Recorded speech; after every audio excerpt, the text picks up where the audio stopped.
সাইয়েদনা ওমর ফারুক বললেন, যে খাবারগুলো আমার দেশের সাধারণ জনগণগুলো পায় না, আমি তোমাকে ওয়াদা দিচ্ছি মৃত্যুর দিন পর্যন্ত এই সমস্ত খাবারও কখনো আমার মুখে উঠবে না। জাইতুন নিয়ে আসো, জাইতুনের তেল নিয়ে আসা হলো। বলা হলো শুকনো রুটি নিয়ে আসো, শুকনো রুটি নিয়ে আসা হলো। শুকনো রুটিটা জাইতুন তেলের মধ্যে ঢুকায়া চুবায়া চুবায়া শক্ত রুটি তিনি খাইলেন। কি ছিলেন তারা? প্রত্যেক রাতে সাইয়েদনা আবু বকর রাদিয়াল্লাহু আনহু যখন রাস্তায় হাঁটতেন, জুতা পায়ে হাঁটতেন না। বলা হলো, সাইয়েদনা আবু বকর জুতা পায়ে হাঁটেন না কেন? কি হয়েছে? আপনার পা তো পাথর দিয়ে ফেটে যাবে, রক্ত বের হবে। তিনি বললেন, ও আমার ভাইয়েরা, রাতের বেলা যদি খড়ম জুতা পায়ে হাঁটি আওয়াজ হবে, আর সে আওয়াজ যদি কোনো বান্দার কানে চলে যায়, ঘুমের যদি ব্যাঘাত হয়, কিয়ামতের দিন আমি আবু বকর আল্লাহর সামনে তার জবাব দিতে হবে। আর এখনকার যখন নেতা একটু হয়, সামনে 50টা পিছনে 50টা, রাস্তাঘাট বন্ধ কইরা নেতা যাচ্ছেন। কি আস্তেগণ কেন? আর সাইয়েদনা আবু বকর রাদিয়াল্লাহু আনহু তিনি খালি পায়ে হেঁটেছেন রাত্রেবেলা, যেন আমার জনগণের জন্য ঘুমের কোনো ব্যাঘাত না হয়। আমার বন্ধুগণ,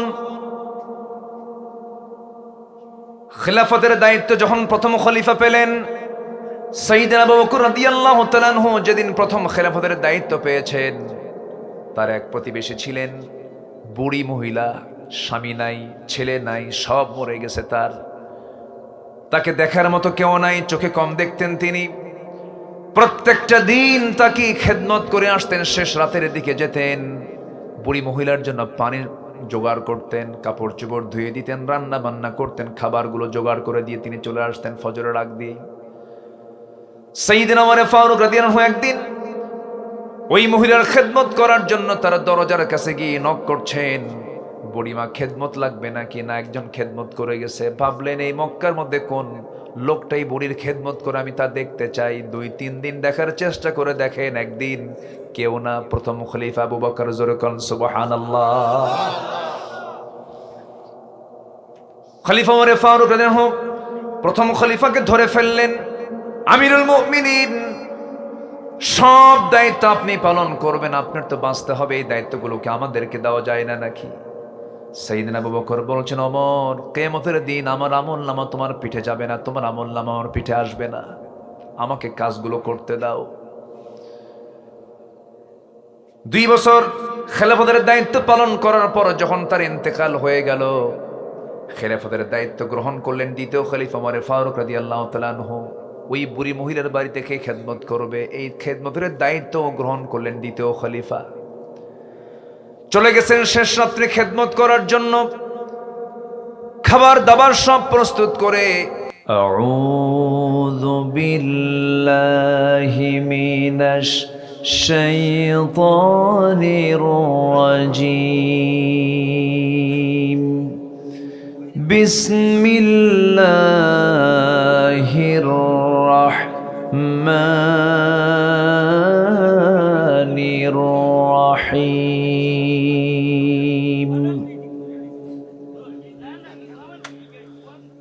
ইল্লা মান তাবা ওয়া আমানা ওয়া আমিলা সালিহান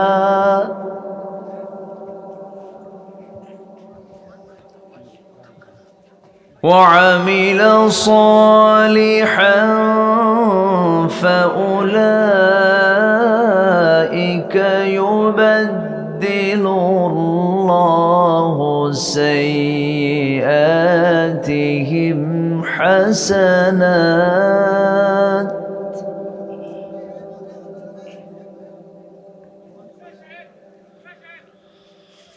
وكان الله غفورا رحيما।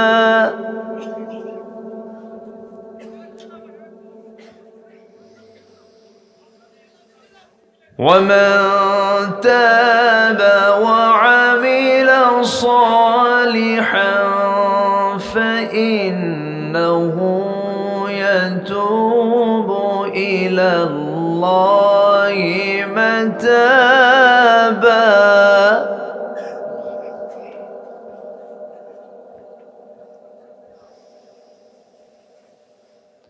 والذين لا يشهدون الزور وإذا مروا باللغو مروا كراما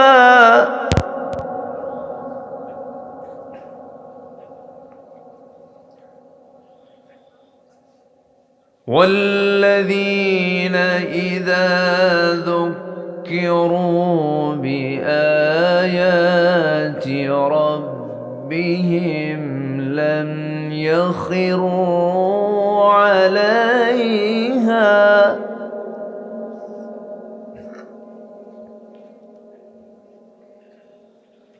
لم يخروا عليها صما وعميانا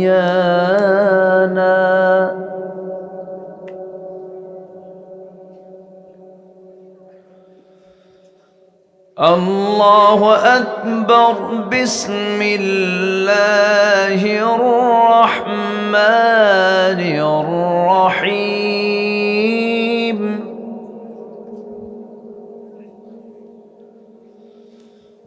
إن الله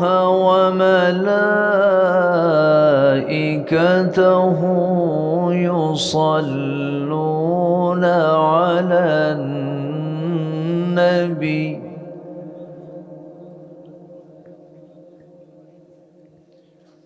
يا أيها الذين آمنوا صلوا عليه وسلموا تسليما اللهم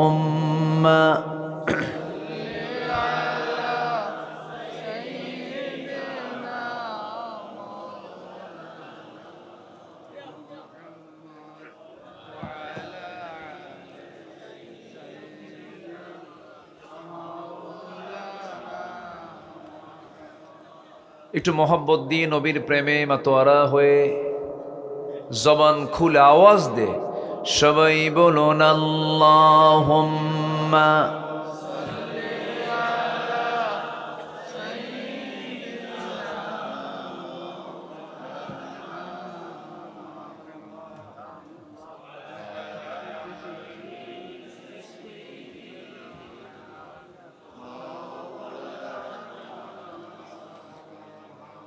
সবাই বলুন বালাগাল উলা বিকামালিহি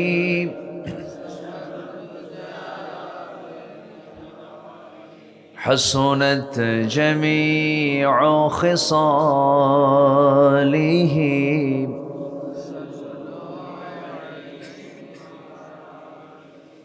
سراج الملة تمهي فخر دو عالم دلبار مولاه شريف الأنبياء نسخاب كل أديان دغره بلغ العلا بكماله كشف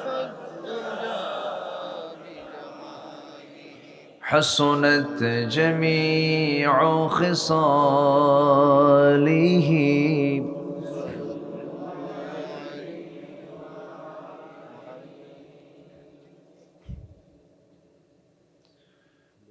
প্রাকৃতিক সৌন্দর্যের অপরূপ লীলাভূমি পাহাড় বেষ্টিত অঞ্চল সিলেট অঞ্চলের মৌলভীবাজার জেলার বড়লেখা উপজেলার পূর্ব মোহাম্মদনগর ইসলামী সমাজ কল্যাণ পরিষদ কর্তৃক আয়োজিত সপ্তম বার্ষিকী তাফসীরুল কোরআন মাহফিল 2024 আজকের এই মহৎ আয়োজনের সম্মানিত সুযোগ্য সভাপতি, আজকের এই মহৎ আয়োজনের সম্মানিত মেহমানবৃন্দ, বিশেষ করে বয়ান করেছেন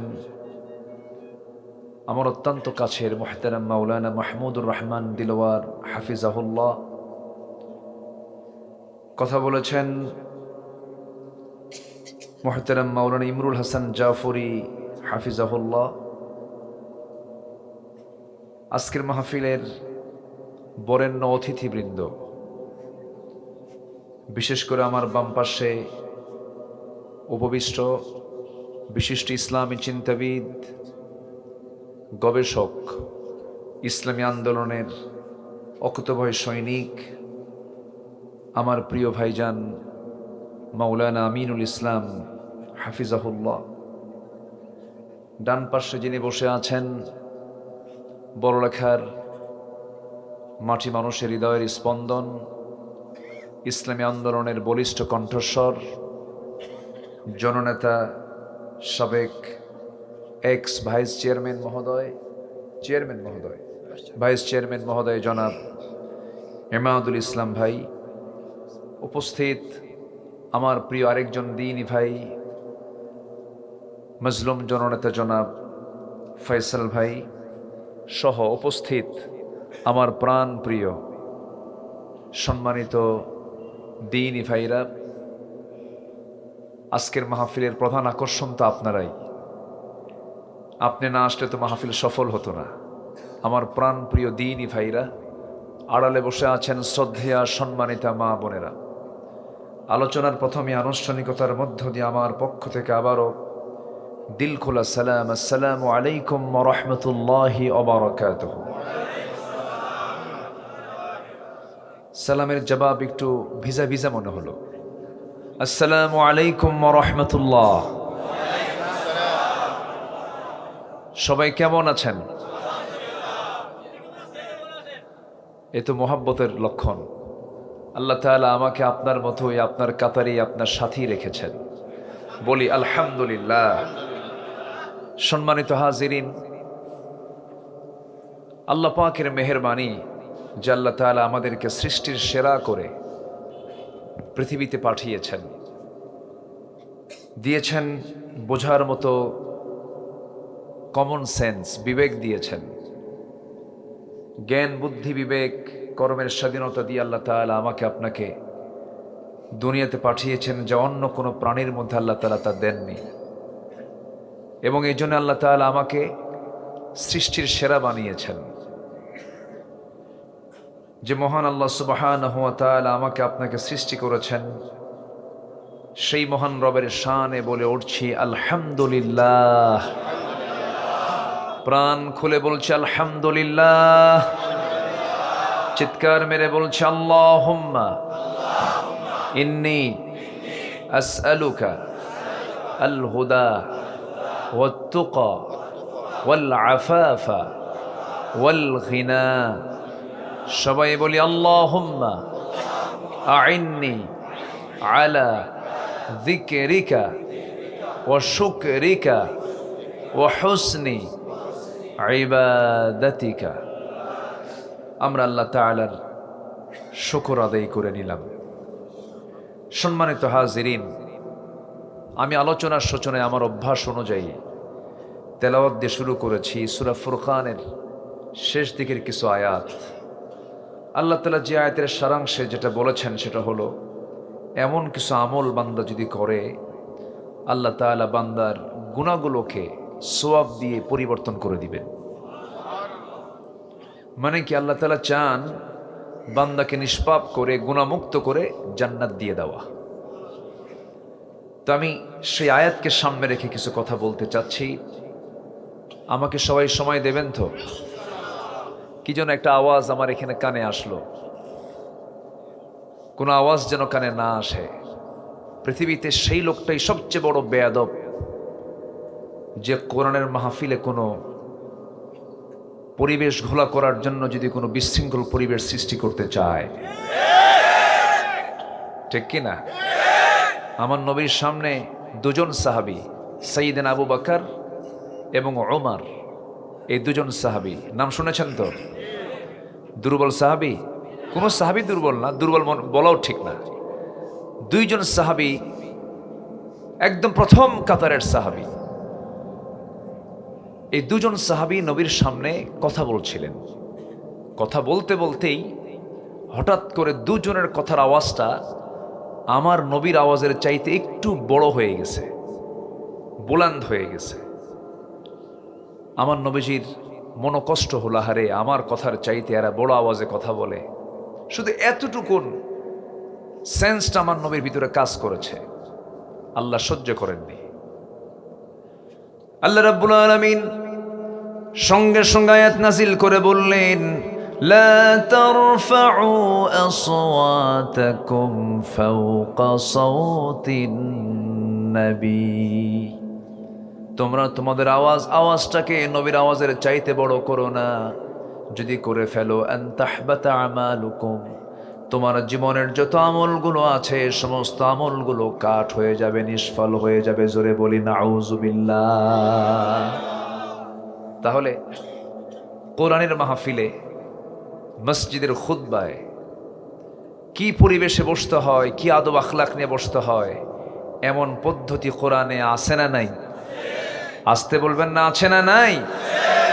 সেই দিক লক্ষ্য রেখে আমি সবার কাছে করজোরে মিনতি জানাবো, যা হয়েছে ভুল তো হয়ই তো, যা হয়েছে হয়েছে। এখানে আমরা কবর দিয়ে কোনো ভুল বোঝাবুঝি না করে আমরা এখান থেকে সবাই শান্ত মনে, হৃদয়কে প্রশান্ত করে আমরা এখান থেকে বিদায় নেব। জোরে বলি ইনশাআল্লাহ।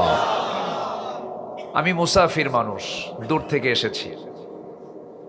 আমি সবাইকে নিয়ে সমন্বয় করতে চাই, যেন কেউ ভুল বোঝাবুঝি যেন না হয়। আমরাই তো, আমাদের আব্বা তো একজনই, আদম আমাদের বাপ, হাওয়া আমাদের কি মা। এটা ভাবলেই তো আর কিচ্ছু লাগে না। একটু চুপচাপ হয়ে আমরা বসে থাকি, যেন কোনো আওয়াজ আমাদের মাহফিলকে যেন বাধাগ্রস্ত না করে। আল্লাহ পাক সবাইকে ধৈর্য ধরার তৌফিক দান করুন, উদার চিত্ততা নিয়ে চলার তৌফিক দান করুন, ক্ষমা করে দেওয়ার চিন্তা মাথায় নিয়ে আসার তৌফিক দান করুন, প্রতিশোধ পরায়ণতা থেকে আল্লাহ তাআলা আমাদেরকে হেফাজত করুন। জোরে বলি আল্লাহুম্মা আমিন। সম্মানিত হাজিরিন, সম্মানিত ভাইয়েরা, মহান রব্বুল আলামিন আমাকে আপনাকে এই দুনিয়াতে পাঠিয়েছেন লক্ষ্যহীন করে না, লক্ষ্য দিয়ে। এটা লক্ষ্য দিয়ে কিন্তু আল্লাহ তাআলা আমাকে আপনাকে পাঠিয়েছেন। আল্লাহ আমাকে এমনি এমনি পাঠাননি, তিনি একটা উদ্দেশ্য আমাকে আপনাকে পাঠিয়েছেন। সে উদ্দেশ্য হচ্ছে আমার আল্লাহ তা'বুদু ইল্লা ইয়্যাহ যালিকা দ্বীনুল কাইয়্যিম। কারো গোলামি করা যাবে না, গোলামি করতে হবে কার? কারো ইবাদত করা যাবে না, ইবাদত করতে হবে কার? আল্লাহ তাআলা। আর সেই ইবাদত পদ্ধতিটা ক্লিয়ার করেছেন সকল নবীদের মাধ্যমে এবং তাদের কাছে কিতাব দেওয়ার মধ্য দিয়ে। তো গতানুগতিকভাবে সর্বশেষ যে নবী, আমার নবী সরওয়ারে কায়নাত, রাহমাতুল লিল আলামিন, রাহমাতে আলম, নবী মুকাররম জনাবে মুহাম্মদুর রাসূলুল্লাহ সাল্লাল্লাহু আলাইহি সাল্লামের কাছে সর্বশেষ একটি কিতাব নাজিল হয়, যে কিতাবকে নিয়ে আজকে আমাদের এই আলোচনার মাহফিল, আল কোরআন আল কারীম। এই কোরআন আল মাজিদ, কোরআন আল কারীম আল্লাহ তাআলা আমাকে আপনাকে দিয়েছেন শুধুমাত্র এটাকে ধর্মীয় কিতাব মনে করে নয়। আল্লাহ তাআলা এই কিতাব দিয়েছেন মানব জীবনের প্রতিটি অঙ্গনে যার যা প্রয়োজন, যেখানে যা প্রয়োজন সব আয়োজন এই কিতাবের মধ্যে আছে না নাই? আসতে বলবেন না, আছে না নাই? আছে। কিন্তু কেউ কেউ কোরআনটাকে শুধু ধর্মীয় কিতাব মানতে চান, নামাজের কিতাব মানতে চান, রোজার কিতাব মানতে চান। কিন্তু কোরআন যে একটি আইন এবং প্রশাসনের চলন্ত বিশ্বকোষ, এটা দিয়ে যে ক্যান্টনমেন্ট চলতে পারে, এটা দিয়ে যে রাষ্ট্র চলতে পারে, এটা দিয়ে যে সচিবালয় চলতে পারে, এটা দিয়ে যে আদালত চলতে পারে, এটা অনেক মুসলমান আমার দেশে মানতে চান না। অন্য ধর্ম তো দূরেই থাকে, অনেক মুসলমান মানতে চান না। কেন মানতে চান না? এটার কারণ হচ্ছে তারা ব্যক্তিগত জীবনে ইসলামকে মানবেন, কিন্তু রাষ্ট্রীয় জীবনে, ব্যবসায়িক জীবনে, রাজনৈতিক জীবনে তারা মানবেন না। এতে তাদের দারুণ সমস্যা হয়, অনেক স্বার্থে আঘাত লেগে যায়। কিন্তু সোজা সাপটা কথা হচ্ছে, রসুলকে যারা তার ব্যক্তিগত জীবনে মানবে কিন্তু রাষ্ট্রীয় জীবনে মানবে না, এগুলো উম্মত নয়, এগুলো ভণ্ড, এগুলো প্রতারক। এরা কি? প্রতারক, ভণ্ড। এগুলো লোক তো আমার দেশের নাই মনে হয়। আসতে বলে আছে না? নাই? আছে। এ দেশে ইসলামী দল আছে না? আবার অন ইসলামী দলও আছে। দলের নাম ইসলাম না, তারা ইসলাম চায় না, এরকম দলও কিন্তু আছে। এবং এগুলো দল মুসলমানরাই করে। আছে কিনা বলেন? রাগ করতেছেন নাকি আপনারা? অনেক জায়গায় কিন্তু প্রশ্ন করে, হুজুর একটু বলে দিবেন কি কোন দলটা করব আমি? এরকম প্রশ্ন কিন্তু আসে। কোন দল আমার জন্য করা উচিত? আমি মুসলমান, অ্যাজ এ মুসলিম আমি কোন দলটা করতে পারি? এমন প্রশ্ন কিন্তু আসে। অবশ্যই জবাব দেবার দরকার কি আছে? আসতে বলে আছে না? নাই? আছে। কোরআনকে প্রশ্ন করবেন, কোরআন তুমিই বলে দাও কোনটা উত্তম দল। কোরআন যা বলবে কোনো পক্ষপাতিত্ব আছে? কোরআন যা বলবে এর মধ্যে কি কোনো কারো পক্ষে চলে যাবে এমন কোনো কথা কি আসতে পারে? কোরআন যা বলবে এটাই হচ্ছে রাইট। কোন দল করতে হবে সেই দলের নাম হবে কার দল? আসতে বলবেন না, কার দল? আল্লাহর দল। আল্লাহ রাব্বুল আলামিন বলেন, ইন্নামা ওয়ালিয়্যুকুমুল্লাহু ওয়া রাসূলুহু ওয়াল্লাযীনা আমানু।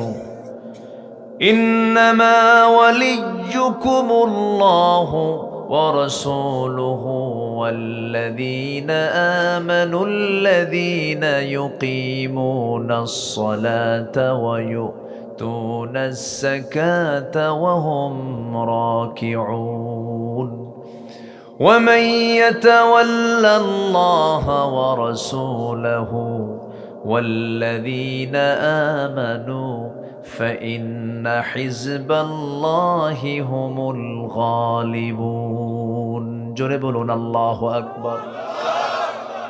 নিঃসন্দেহে তোমাদের জীবনে তিনজন বন্ধু তোমরা নির্বাচন করবে। নাম্বার 1 বন্ধু, তিনি আমার কে? নাম্বার 2 হচ্ছেন মুহাম্মদুর রাসূলুল্লাহ সাল্লাল্লাহু আলাইহি ওয়াসাল্লাম। নাম্বার 3 হলো ওয়াল্লাযীনা আমানু, যারা ঈমানদার। কোন ঈমানদার? ওয়াল্লাযীনা আমানু আল্লাযীনা ইউকিমুনাস সালাতা ওয়া ইউতুনাজ যাকাতা ওয়া হুম রাকিউন, যারা নামাজ কায়েম করবে, যাকাত আদায় করবে এবং রুকুকারীর সঙ্গে রুকু করবে। জোরে বলি আল্লাহু আকবার। আল্লাহ বলছেন এইরকম ভাবে যারা আল্লাহ এবং রাসূলকে যারা অভিভাবক মনে করবে এবং ঈমানদারকে যারা বন্ধু বানাবে, আল্লাহ বলছেন এরাই হলো আল্লাহর দল। সেই দলটা অবশ্যই বিজয়ী দল। জোরে বলি সুবহানাল্লাহ। তাহলে যে দলের কার্যক্রম হবে নামাজ কায়েম, যে দলের কার্যক্রম হবে যাকাত প্রতিষ্ঠা করা, সেই দল করতে বলছেন তিনি কে? নামাজ কায়েম 53 বছরে দেখছেন কি কোথাও আমার দেশে? এই যে 53 বছর গেল আমার দেশ স্বাধীন হলো, স্বাধীন হয়েছে কোন সালে? প্রথম কোন সাল? একটু বলেন, আমরা একটু বলি। একটু রাগ করতেছেন নাকি আপনারা? প্রথম কোন সালে বলেন একটু, আমরা যারা ইতিহাস পড়েছি। না, এর আগে একটা হয়েছে। না, 52 তো ভাষা, বলেন একটু। 47। জি, এই তো মুরব্বীরা যারা আছেন তারা তো আরো ভালো বুঝবেন। তাহলে প্রথম ব্রিটিশ এই দেশ শাসন করেছে প্রায় 200 বছর। কত বছর বলেন তো? আমার কথা কি কষ্ট হচ্ছে আপনাদের? একটু জানা দরকার এগুলো। আমরা কি ঠকা ঠকতেছি একটু বোঝা দরকার। তো বহু ঠকা ঠকছে, আর ঠকবো না। 200 বছর ওই 23শে জুন পলাশীর প্রান্তরে মির্জাফররা, ঘসিটে বেগমরা বেঈমানি করে ওই যে সূর্য ডুবে গেল, ব্রিটিশ এসে ব্যবসার নাম করে শুরু করলো হামরা ঠোমাডের সঙ্গে কিছু ব্যবসা করিতে চাই।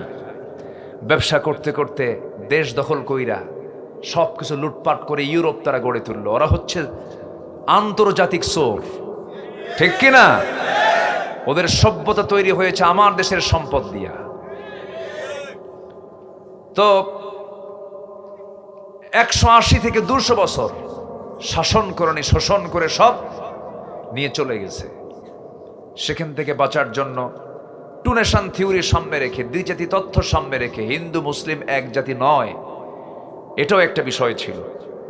এটাকে সামনে রেখে হিন্দুস্তান এবং পাকিস্তান 14 আগস্ট 15 আগস্ট স্বাধীনতা লাভ করলো। তাহলে প্রথম হলো আমাদের 1947 সাল, তাতেও আমরা শান্তি পাই নাই।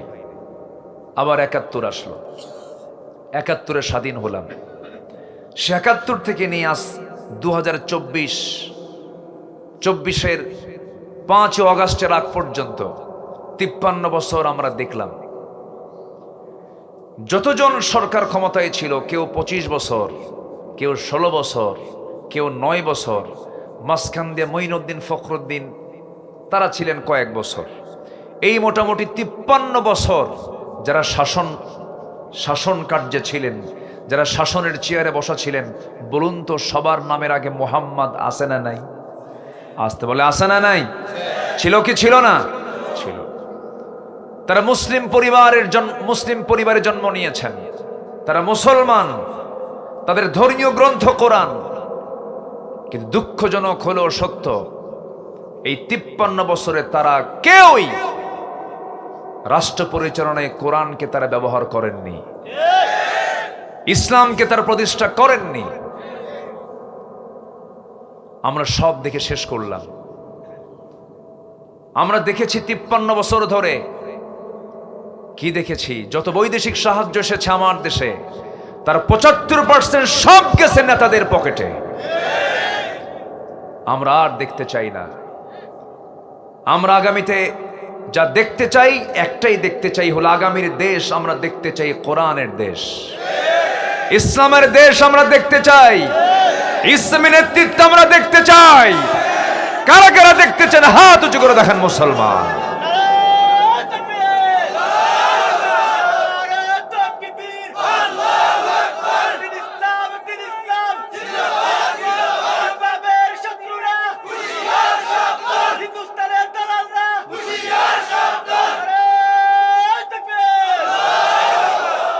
আল্লাহ কবুল করুন।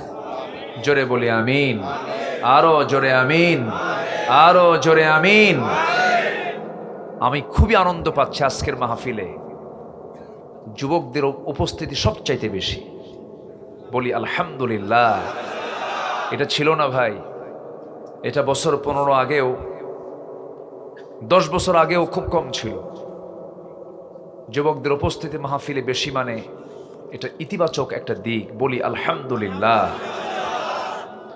আমি তো ভাবছিলাম যুবকরা মনে হয় শেষ হয়ে গেছে, ডিভাইস আসক্ত, মাদকাসক্ত, অসৎ নেতৃত্ব, নারী হাতে তুলে দেওয়া, জেনার পরিবেশ তৈরি করে দেওয়া, নোংরামিগুলো সবার হাতে হাতে ইয়াবা তুলে দেওয়া, এগুলোই তো চলেছে রাষ্ট্রীয়ভাবে, ঠিক কিনা বলেন? ভাবছিলাম মনে হয় যুবকগুলো মনে হয় একেবারে শেষই হয়ে গেল। না, জাতে মাতাল তালে ঠিক। দুপুরের খাবার রান্না হলো কার জন্য আর খাইলো যায় কারা? কথা বোঝেন না আপনারা? বোঝেন নাই? রিজিক কি জিনিস দেখেন। দুপুরে রান্না বান্না হয়েছে, মুরগি দিয়ে রানছে। কি দিয়া? মুরগি দিয়া। খাবেন তিনি, কিন্তু খাইতে পারলেন না। যুবকরা এমন গরম হলো, বলল অনলি 45 মিনিটস, গো আউট। ঠিক কিনা?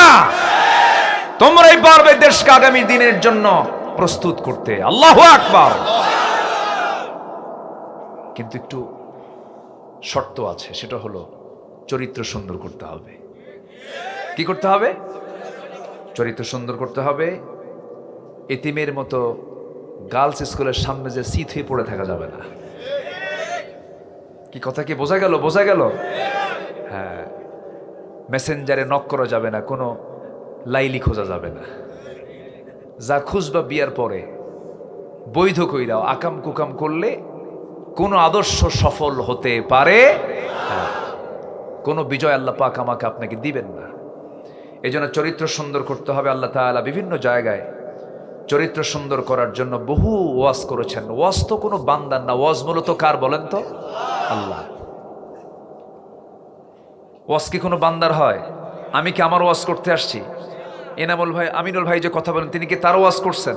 না, ওয়াজ কোনো বান্দার নয়, ওয়াজ মূলত আল্লাহর।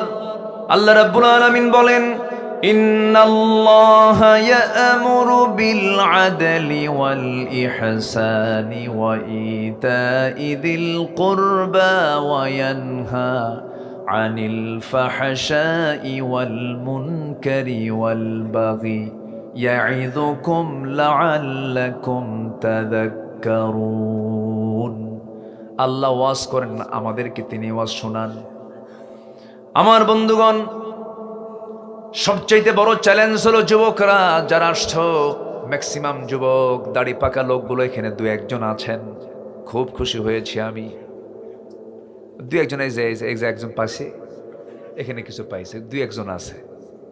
আমি খুবই আনন্দিত আজকের মাহফিলে, জানেন, দেখেন না, আল্লাহু আকবার। খুব কম পাওয়া যায় কিন্তু এটা, আলহামদুলিল্লাহ।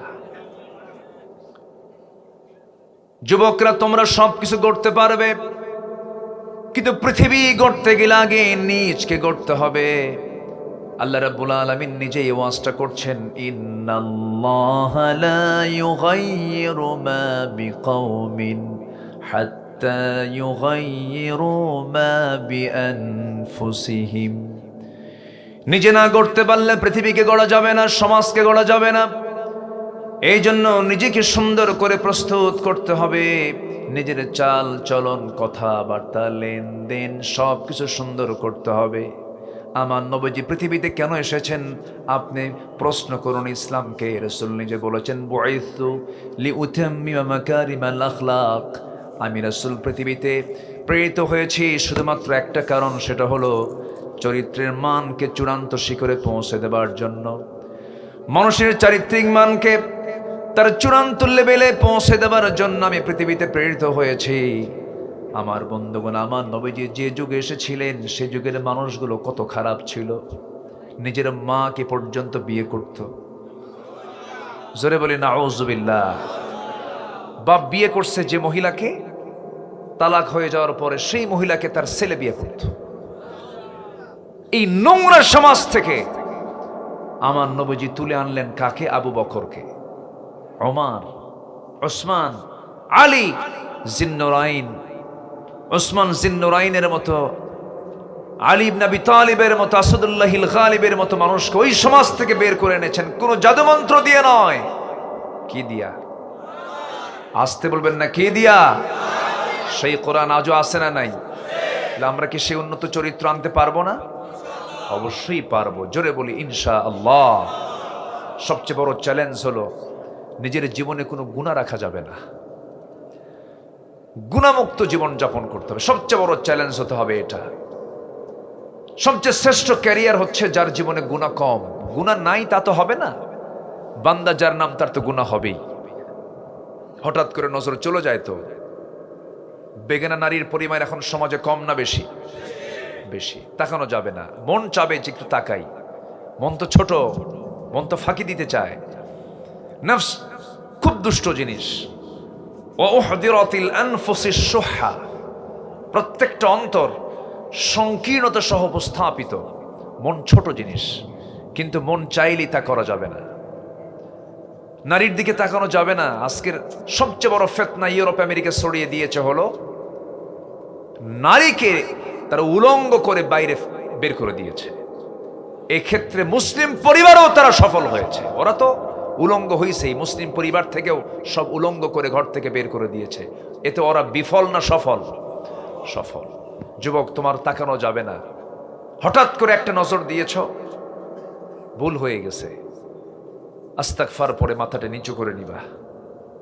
আল্লাহ তাআলা প্রথম নজরটা মাফ করে দেন। সুবহানাল্লাহ। আল্লাহ চান না কারো আমল নামে গুনাহ হোক। কি আয়াত আল্লাহ পাক দিয়েছেন, ইউবাদদিলুল্লাহু সাইয়্যাতিহিম হাসানাত। আল্লাহু আকবার, কত দয়া তার। প্রথম নজরটা মাফ, কিন্তু দ্বিতীয় নজরটা হয়ে যাবে পাপ। কি যেন দেখলাম, আবার একটু দেখি তো, তখন কি হবে? গুনাহ হয়ে যাবে। অনেকদিন আগে, বছর 13-14 বছর আগে, এক যুবক আমার এই ওয়াজ শোনা মাত্রই পাশে দাঁড়ায় থেকে বলে, হুজুর তাহলে এক নজরে এক তালে 1 ঘন্টা তাকায় থাকলে কি হবে?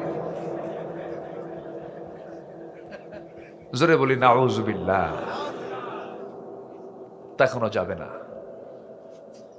আল্লাহ রাব্বুল আলামিন বলেন, ইন্নাস সামআ ওয়াল বাসারা ওয়াল ফুআদা কুল্লু উলাইকা কানা আনহু মাসউলা। শ্রবণ শক্তি, দৃষ্টি শক্তি, অন্তর শক্তি সব একদিন জিজ্ঞাসিত হবে। আল্লাহর আদালতের সামনে হাজির হয়ে যাবে সব। প্রশ্ন করবেন, আল ইয়াউমা নাখতিমু আলা আফওয়াহিহিম ওয়া তুকাল্লিমুনা আইদিহিম ওয়া তাশহাদু আরজুলুহুম বিমা কানু ইয়াকসিবুন। জোরে বলুন আল্লাহু আকবার। সাক্ষ্য দেবে তোমার হাত, সাক্ষ্য দেবে তোমার পা। মুখ দিয়ে চাপা মেরেছ দুনিয়ার জীবনে, সেদিন চাপাবাজি চলবে না। কি চাপা মারলো? খেলা হবে। মারছে না চাপা, মারছে না? বেচারা যে গেল কই বুঝলাম না কিছু।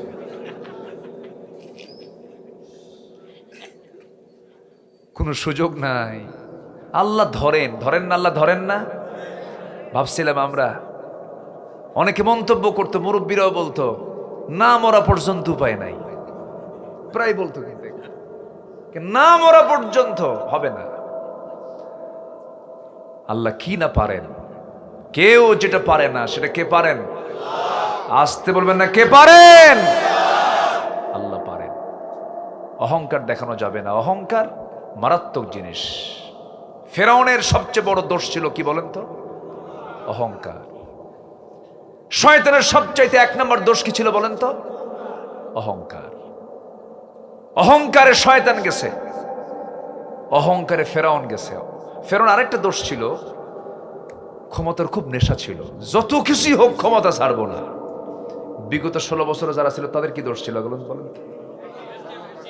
ক্ষমতা ছাড়া যাবে না। তাহলে মিল আছে না নাই? মিল আছে না নাই? যখন ফেরাউন বলে আনা রব্বুকুমুল আ'লা, আমি সবচেয়ে বড় রব, আল্লাহ কয় তোরে পানিতে চুবাবো, থাম। চুবান না, আল্লাহ চুবান নাই, পানিতে চুবান নাই, চুবাই দিছে। যখনই বলেছে রাজাকারের নাতিপুতিরা চাকরি পাবে, বলেন তো এটা কি বিনয়ের কথা না অহংকারের কথা? আল্লাহকে থাম, দিল্লি পাঠায় দিলাম।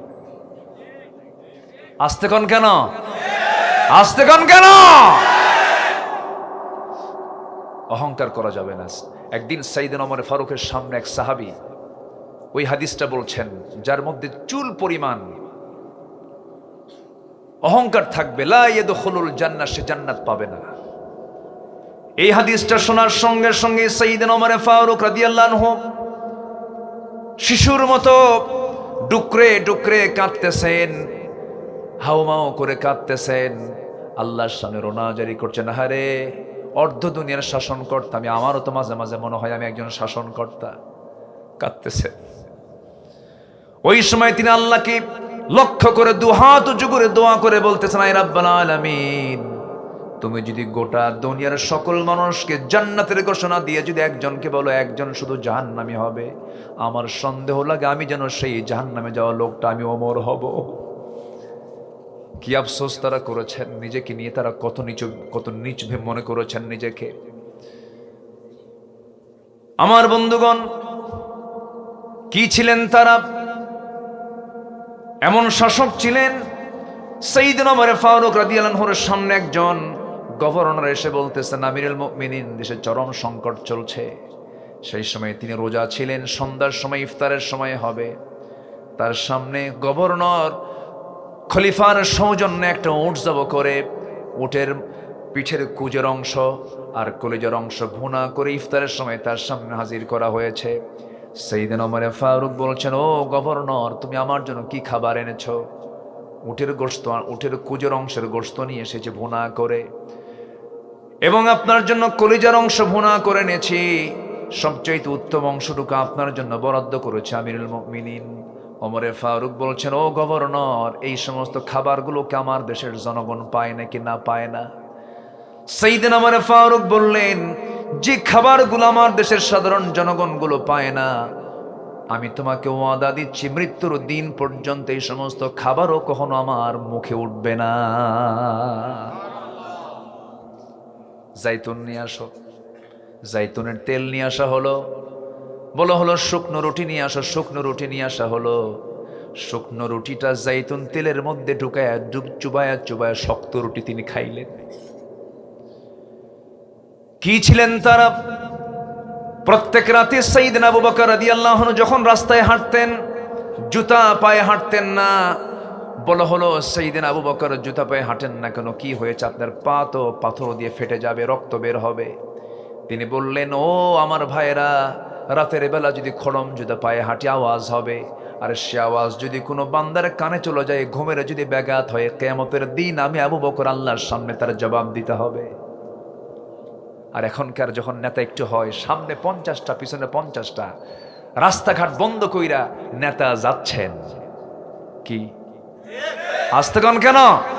আর সাইয়েদনা আবু বকর রাদিয়াল্লাহু আনহু তিনি খালি পায়ে হেঁটেছেন রাত্রেবেলা, যেন আমার জনগণের যেন ঘুমের কোনো ব্যাঘাত না হয়। আমার বন্ধুগণ, খিলাফতের দায়িত্ব যখন প্রথম খলিফা পেলেন, সাইয়েদনা আবু বকর রাদিয়াল্লাহু তাআলা আনহু যেদিন প্রথম খেলাফতের দায়িত্ব পেয়েছেন, তার এক প্রতিবেশী ছিলেন বুড়ি মহিলা, স্বামী নাই, ছেলে নাই, সব মরে গেছে তাকে দেখার মতো কেউ নাই, চোখে কম দেখতেন তিনি। প্রত্যেকটা দিন তাকে খেদমত করে আসতেন, শেষ রাতের দিকে যেতেন, বুড়ি মহিলার জন্য পানির জোগাড় করতেন, কাপড় চোপড় ধুয়ে দিতেন, রান্না বান্না করতেন, খাবারগুলো জোগাড় করে দিয়ে তিনি চলে আসতেন ফজরের আগ দিয়ে। সাইয়েদনা ওমর ফারুক রাদিয়াল্লাহু আনহু একদিন ওই মহিলার খেদমত করার জন্য তার দরজার কাছে গিয়ে নক করছেন। বুড়িমা খেদমত লাগবে নাকি? না, একজন খেদমত করে গেছে। ভাবলেন, এই মক্কার মধ্যে কোন লোকটাই বুড়ির খেদমত করে, আমি তা দেখতে চাই। 2-3 দিন দেখার চেষ্টা করে দেখেন, একদিন কেউ না, প্রথম খলিফা আবু বকর। জোরে বলেন সুবহানাল্লাহ। খলিফা ওমর ফারুক রাদিয়াল্লাহু আনহু প্রথম খলিফাকে ধরে ফেললেন। আমিরুল মুমিনিন, সব দায়িত্ব আপনি পালন করবেন, আপনার তো বাঁচতে হবে, এই দায়িত্বগুলোকে আমাদেরকে দেওয়া যায় না নাকি? সাইয়েদনা আবু বকর বলছেন, ওমর, কিয়ামতের দিন আমার আমলনামা তোমার পিঠে যাবে না, তোমার আমলনামা আমার পিঠে আসবে না, আমাকে কাজগুলো করতে দাও। 2 বছর খেলাফতের দায়িত্ব পালন করার পর যখন তার ইন্তেকাল হয়ে গেল, খেলাফতের দায়িত্ব গ্রহণ করলেন দ্বিতীয় খলিফা ওমর ফারুক রাদিয়াল্লাহু তাআলা আনহু। ওই বুড়ি মহিলার বাড়িতে কে খেদমত করবে, এই খেদমতের দায়িত্ব গ্রহণ করলেন দ্বিতীয় খলিফা।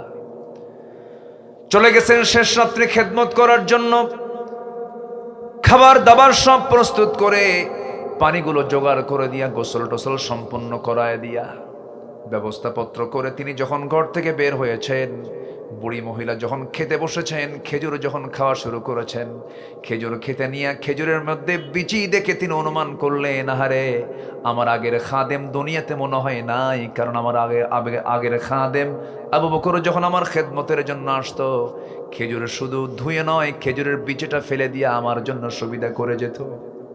জোরে বলেন সুবহানাল্লাহ। আমার ভাইরা, এই শিক্ষাগুলো কোন জায়গা থেকে আসে নাই? দুনিয়ার কোন সাধারণ কোন ব্যক্তি তাদেরকে শিক্ষাগুলো শিখায় দেয় নাই, কোরআন থেকে রাসূল তাদেরকে শিক্ষা দিয়েছেন। ইয়াতলু আলাইহিম আয়াতিকা ওয়া ইউআল্লিমুহুমুল কিতাব ওয়াল হিকমাহ। আমার নবী কোরআন দিয়ে তাদেরকে সুন্দর করে নার্সিং করেছেন। আবু বকরের মতো একটা মানুষ কি কিয়ামত পর্যন্ত আর আসবে নাকি? আসতে বলবেন না, আসবে নাকি? কিন্তু যে যুগে আবু বকর জন্ম নিয়েছেন, সেই যুগের মানুষগুলো কত নোংরা ছিল, মদ পানির চাইতে বেশি খেত, জেনা তাদের কাছে কমন জিনিস ছিল, খুন কাবদলা খুন ছিল যাদের নিত্য নৈমিত্তিক ব্যাপার।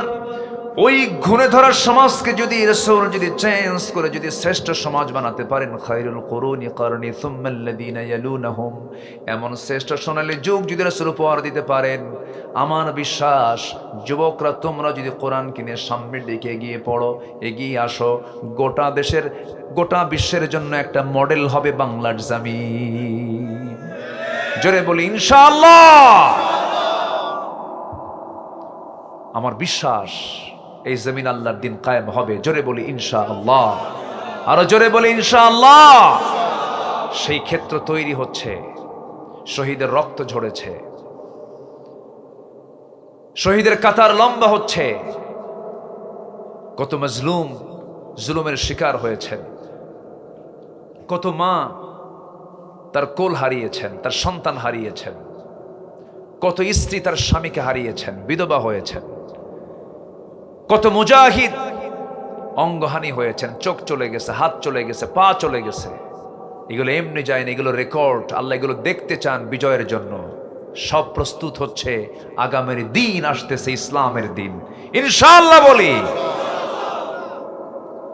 সম্মানিত ভাইয়েরা, সবচেয়ে বড় চ্যালেঞ্জ হলো, আমি যেখান থেকে তেলাওয়াত করেছি, আমরা আমাদের জীবনে কি গুনাহ রাখতে চাই? আসতে বলবেন, গুনাহ রাখতে চাই? গুনাহ থেকে বাঁচার জন্য আল্লাহ কাদেরকে ক্ষমা করবেন, যাদেরকে আল্লাহ পাক ক্ষমা করবেন, তাদের একটা তালিকা আমি আজকে দিতে চাচ্ছি আমার আলোচনার ভিতরে। কষ্ট হবে না তো?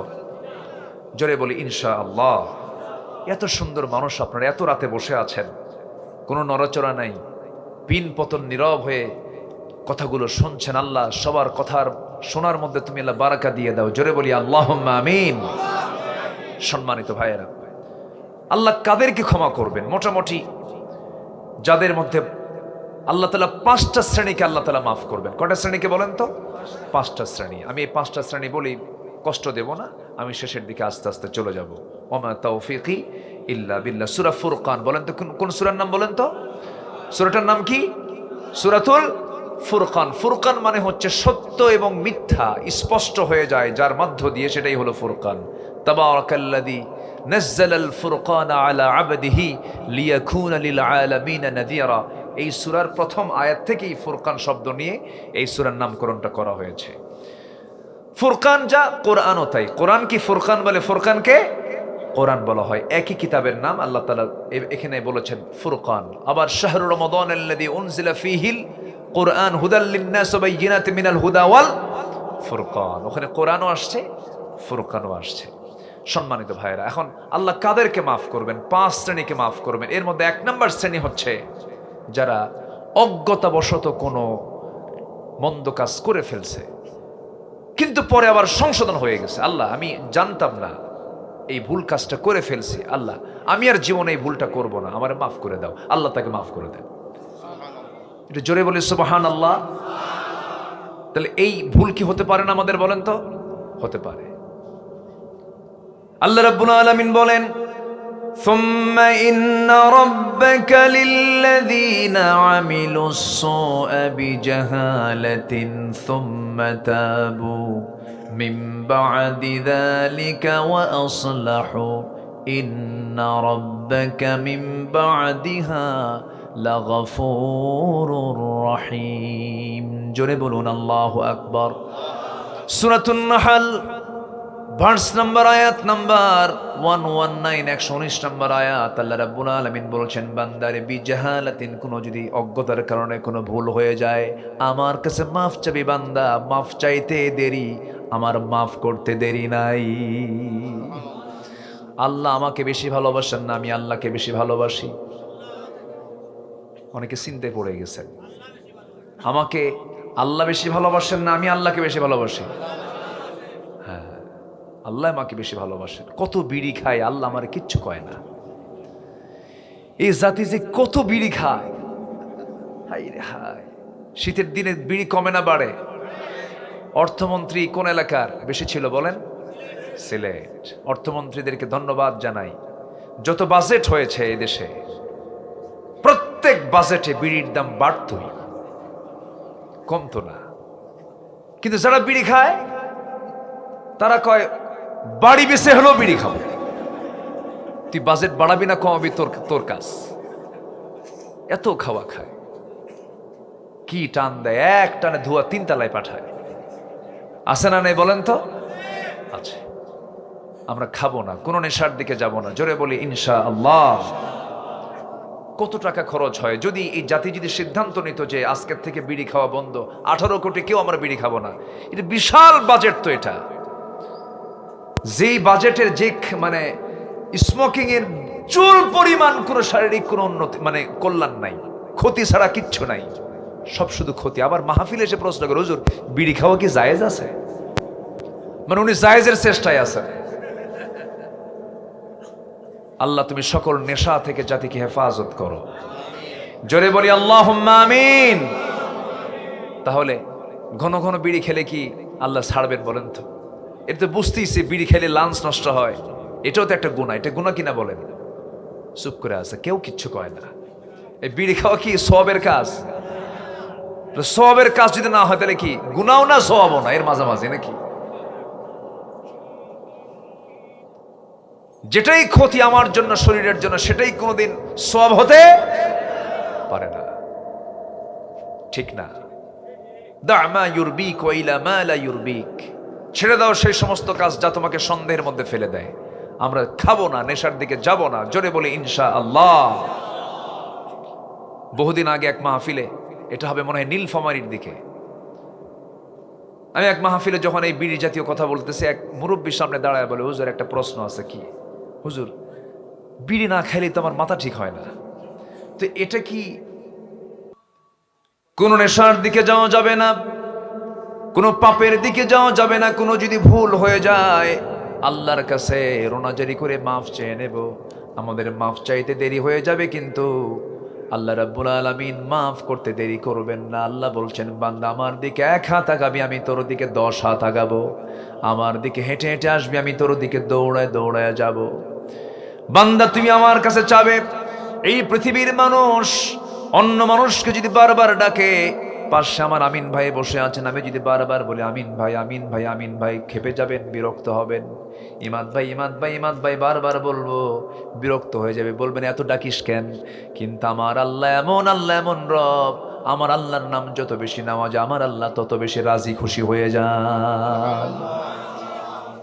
আমার আল্লাহ ডাকলেই বেশি খুশি হয়ে যান। ফাযকুরুনি আযকুরুকুম, তুই আমারে জিকির কর, আমি তোরে জিকির করব, আমি তোকে স্মরণ করব, আমি তোকে ভুলবো না রে বান্দা। আমি তোকে অনেক দয়া মায়া করে দুনিয়াতে সৃষ্টি করে তোকে পাঠিয়ে দিয়েছি, সেজদা দিবি, তোর সমস্ত গুনাহগুলো আমি আল্লাহ মাফ করে দেব। বান্দা যখন ওযু বানায় হাতের সগীরা গুনাহগুলো মাফ হয়ে যায়, যখন মুখমণ্ডল ধৌত করে মুখের সগীরা গুনাহগুলো মাফ হয়ে যায়, 2 হাত যখন ধৌত করে হাতের সগীরা গুনাহগুলো মাফ হয়ে যায়, মাথা যখন মাসে করে মাথার সগীরা গুনাহগুলো মাফ হয়ে যায়, 2 পা যখন ধৌত করে 2 পায়ের সগীরা গুনাহগুলো মাফ হয়ে যায়। এই ঠান্ডার ভিতরে বান্দা কুয়াশা শিশিরকে অতিক্রম করে যে বান্দা ফজর নামাজ পড়ার জন্য বাড়ি থেকে বের হয়ে যায়, প্রত্যেকটা কদমে কদমে নেকি লেখা শুরু হয়ে যায়। নামাজে যখন বান্দা দাঁড়ায় আমার আল্লাহ বান্দার সামনে দাঁড়ায়া যান। বান্দা যখন সূরা ফাতিহা বলে আলহামদুলিল্লাহি রাব্বিল আলামিন, আল্লাহ বলেন হামিদানি আবদি। আর রহমানির রহিম, আল্লাহ বলেন মাজ্জাদানি আবদি। বান্দা যখন বলে মালিক ইয়াউমিদ্দিন, আল্লাহ বলেন মাজ্জাদানি আবদি। ইয়্যাকা না'বুদু ওয়া ইয়্যাকা নাস্তাঈন পর্যন্ত যখন বান্দা বলে আল্লাহ বলেন হাদা বাইনি ওয়া বাইনা আবদি, বান্দা তুই আমার কাছে কি চাস প্রাণ খুলে চেয়ে নে। ইহদিনাস সিরাতাল মুস্তাকিম থেকে শুরু করে ওয়ালা দাল্লিন পর্যন্ত যখন বান্দা বলে, আল্লাহ বলেন বান্দার এতক্ষণ ধরে নামাজের মধ্যে তুই আমার কাছে যা কিছু চাইলি সব চাও আমি আল্লাহ রাব্বুল আলামিন কবুল করলাম রে বান্দা। বান্দা যখন রুকুতে যায় আল্লাহ তখন অস্থির হয়ে যান। বান্দা যখন সেজদায় যায় আল্লাহর সমস্ত ফেরেশতাকে ডাক দিয়ে বলেন, ফেরেশতারা দেখ এই বান্দাগুলো ফিতনার দুনিয়াতেও ফিতনার মধ্যে না জড়িয়ে পড়ে আমাকে খুশি করার জন্য কেমন করে তার পবিত্র অংশটুকু মস্তকটা আমার সম্মানে লুটিয়ে দিল। আমাকে না দেখে, রাসূলকে না দেখে, কোরআনকে বিশ্বাস করে তোরা সাক্ষী থাক ফেরেশতারা এই সমস্ত বান্দার জীবনের গুনাহগুলো মাফ করে আমি তাদের জন্য জান্নাতের বাজেট পাস করে দিলাম। নামাজের দরকার আছে না নাই বলেন? আমি আসতে নিয়া এক যুবক আমাকে বলছে, হুজুর একটু নামাজের কথা বলবেন। যুবকরা মাহফিল করে কিন্তু নামাজ পড়ে না। আসতে কয় তাহলে কেমন হলো বলেন? মাথায় টুপি আছে কিন্তু পরনে লুঙ্গি নাই। রাগ করলেন কি? মনে কষ্ট দিলাম নাকি? নামাজ পড়ার দরকার আছে না নাই? নামাজ সবার পড়া সবার আগে। কিয়ামতের দিনে প্রশ্ন আগে। দুনিয়া তো মুমিন চেনার একমাত্র দিক হচ্ছে, এক নাম্বার হলো নামাজ। আল ফারকু বাইনাল মুমিন ওয়াল কাফির তারকুস সালাহ। নামাজ। যে নেতা তোমাকে নামাজের কথা বলে না, কিসের নেতা তোমার? যে নেতা তোমাকে পরকালের কথা বলে না, কিসের তোমার নেতা সে? যে নেতা তোমার হাতে মদের বোতল তুলে দেয়, কিসের নেতা সে? এই সমস্ত নেতাগুলো যারা তোমাদের সামনে আবার আসতে চায়, জুতা বেটা করবা, মুখে থুতু মারবা। বহু ফাঁকি দিছে ওরা, আর ফাঁকিতে পড়তে চাই না। জোরে বলি ইনশাআল্লাহ, আরো জোরে বলি ইনশাআল্লাহ। আমরা সেই নেতৃত্ব দেখতে চাই যে নেতৃত্ব আমরা আখিরাত পর্যন্ত দেখতে চাই। ইয়াওমা নাদউ কুল্লা উনাসিম বিইমামিহিম। প্রত্যেক ব্যক্তিকে তার নেতা সহ আল্লাহর সামনে ডাকা হবে। আল্লাহু আকবার বলেন। এজন্য নেতা নির্বাচনে চিন্তা করার দরকার আছে না নাই? চিন্তা করতে হবে যে নেতাটা কিয়ামতের দিন আমার কোনো কাজে আসবে কিনা, এটাকে চিন্তা করে এরপরে ভাবতে হবে। রাগ করলেন? নাম্বার 2, একটা হলো অজ্ঞতাবশত কোনো মন্দ কাজ করে ফেলছি, চট করে আল্লাহর কাছে সংশোধন করে বললাম, আল্লাহ আমি আর জীবনে ভুল করব না, আল্লাহ আমাকে মাফ করে দাও, যা আমি তোকে মাফ করে দিলাম। নাম্বার 2 হলো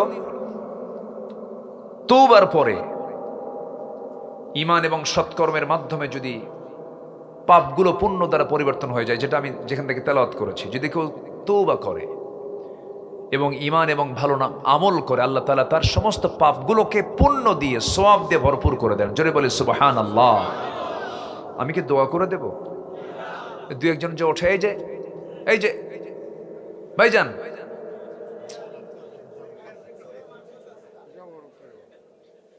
বউকা বসেন। কি আমি কি কষ্ট দিচ্ছি আপনাদের? এখন প্রচন্ড শীত, অবশ্য শীতে ঘাম তো নাই, নিম্নচাপটা একটু বাড়ে, এটা আমি বুঝতেছি। একটু কষ্ট হচ্ছে মনে হয় আপনাদের, কষ্ট দিয়ে ফেলতেছি। দোয়া করে দিই তাহলে। কিন্তু কেউ উঠবেন না। একজন উঠলে হয় কি জানেন, ওনারা দেখে আরেকজন অনুসরণ করে, একটা বিশৃঙ্খল পরিবেশ তৈরি হয়। আমি খুব অল্প সময়ের মধ্যে 5টা পয়েন্ট আমি শেষ করে দেব। জোরে বলি ইনশাআল্লাহ। একটু বসুন। ফজর পড়বেন তো সবাই? ফজর হবে তো? আচ্ছা। আমার বাম পাশে একজন ভাই বসে আছেন, ভাইটা খুব অসুস্থ, একটু দোয়া করবেন সবাই। আমি তাকে দেখে অবাক হয়ে গেছি। একটু দাঁড়াবেন কি? একটু দাঁড়ান। জি ভাইজান, আমার খুব কাছের মানুষ, হঠাৎ করে কি যেন হয়েছে তার। হ্যাঁ মাস্টার, জি শিক্ষক।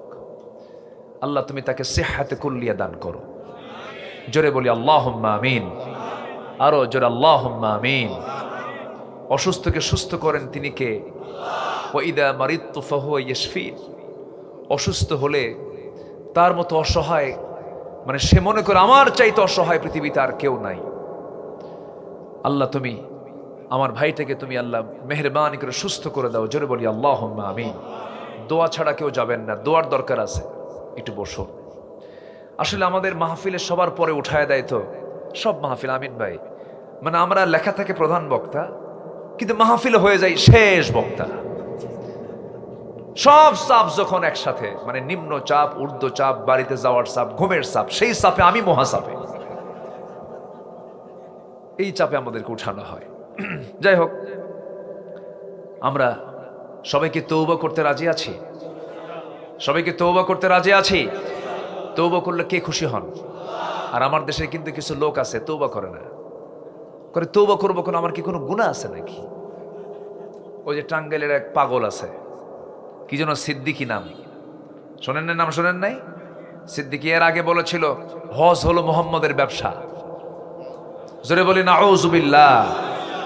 কয়েকদিন আগে সে বলতেছে আমি কখনো আমিনই বলি না, হুজুররা আমিন বলতে বলে আমি আমিন কব কেন, আমার তো কোনো গুনাই নাই। এটা একটা নতুন ভার্সন যোগ হয়েছে আবার, বদমাইশ এগুলো। আমার আল্লাহ তাআলা তার রাসূলকে বলছেন ফাসাব্বিহ বিহামদি রাব্বিকা ওয়াস্তাগফিরহু ইন্নাহু কানা তাওয়াবা। আমার নবী ইস্তিগফার করেন, তওবা করেন, আর এই বেটা বলে যে আমার জীবনে কোনো গুনাই না, আমি আমিন কই না। বেকুফ এগুলো, এই নাস্তিকগুলো। আমরা একটা সময় পেয়েছি, এখন সময় পাইনি, আমরা এখন সময় পাইনি। সময় আসছে কিনা বলেন? এসেছে। 2 বছর আগে আমাদের তালিকা করেছিল যারা, এই যে শামসুদ্দিন মানিক নাকি, কালা কর দরকার নাই, আল্লাহ কালা মানায় দিছে। এই মানিক খুঁজে পায় নাই, সিলেটে ঢুকছে। সিলেটের মানুষ ও বুঝে নাই, ভাবছিল যে ত্রিপুরা দিয়া আগরতলা অথবা গুয়াহাটি দিয়ে দিল্লি যাব, আপু বসে আছে ওই জায়গায়, চেষ্টা করছে। কিন্তু সিলেটের মানুষ খুব সুন্দর আপ্যায়ন করেছে, কলার পাতা দিয়েছিল, শুয়েছিল মাশাআল্লাহ ভালোই। কিন্তু এই কোর্টে হাজিরার দিন আবার কি কামটা করে ফেললো, একদম বিজি আউট। এই বদমাইশ 2 বছর আগে আমাদের তালিকা করেছিল, 116 জন আলেমের তালিকা করেছিল, আমরা নাকি রাষ্ট্রদ্রোহী, এর মধ্যে আমার নামটাও দিয়েছিল। এখন সময় এসেছে ওদের তালিকা করার। নাস্তিকদের জমিন কখনো তাদের জন্য হালাল হতে পারে না। এই জমিনটা কার? এই জমিনে নাস্তিকদের অবস্থান কখনো হালাল হতে পারে না। আত্মস্বীকৃত নাস্তিক আমার দেশে বহু আছে। আল্লাহকে মানে না, রসুলকে মানে না, পরকালকে মানে না, রসুলকে আল্লাহকে গালি দেয়, কোরআনকে গালি দেয়, ইসলামকে গালি দেয়। আছে না নাই? আছে। জেল ভরায়া দিয়েছিল বিগত 16 বছর আলেমদেরকে দিয়া, এখন ভরাতে হবে নাস্তিক কুলাঙ্গারদেরকে দিয়া।